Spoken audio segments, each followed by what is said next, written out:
Encara en bàsquet, el Cadí CG Software s'ha marcat el repte de superar l'extraordinària setena posició assolida la temporada passada a la Lliga Femenina, la millor de tota la seva història. Els problemes econòmics que persegueixen la majoria d'equips han equilibrat més que mai la competició i el club lleidatà creu que el seu lloc ha de ser entre els 6 primers de la classificació. La totalitat de la plantilla i el cos tècnic del Cadí ha visitat aquest dilluns les instal·lacions d'ICG Software, el patrocinador principal del primer equip, a Torrefarrera. Compta amb l'aportació d'un sponsor com aquest en uns temps complicats per a l'esport i potser més per al femení. És tota una garantia de viabilitat per a un club que any a any es va fent gran a la Lliga Femenina. Històrics com el Ros Casares, vigent campió de l'Eurolliga, s'han vist abocats a la desaparició i tenir el suport del teixit empresarial és vital. I si és per més d'una temporada, tota una benedicció.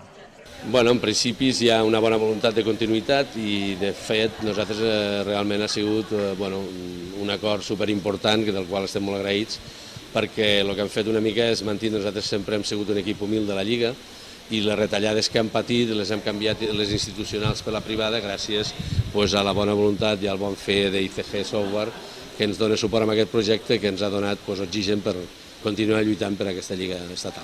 Sempre hem volgut sponsoritzar equips d'èlit i, a més, ajudar-los ja que són lleidatans, perquè part dels nostres beneficis ens agrada reinvertir-los i redistribuir-los per la societat lleidatana.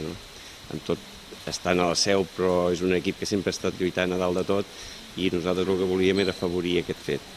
La desaparició del Ros Casares i el reajustament econòmic que han hagut de fer tots els equips de la Lliga Femenina garanteixen enguany una competició més equilibrada. En aquest nou escenari, el Cadí ICG Software, que la temporada passada va acabar en setena posició, la millor de la seva història, aspira a alguna cosa més. No es descarta fins i tot lluitar pel títol, però el que sembla garantit és que el lloc del Cadí està entre els 6 primers. Hi ha dos clars candidats ara mateix al títol, que són Salamanca i Ribes, per tot, per potencial, per plantilla, perquè són dos equips que competeixen a Eurolliga. A partir d'aquí està clar que el que té ara mateix en possessió el tercer lloc és el Girona de la temporada passada. Està clar que Girona ha tornat a fer una bona plantilla, però el que comentam, jo crec que traient els dos primers, del 3 a l'11, són equips en competició que la pròpia Lliga ens anirà marcant a veure on hem d'estar.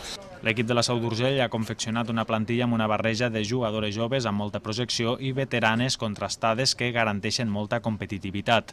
El pressupost per al primer equip és de 360.000 euros.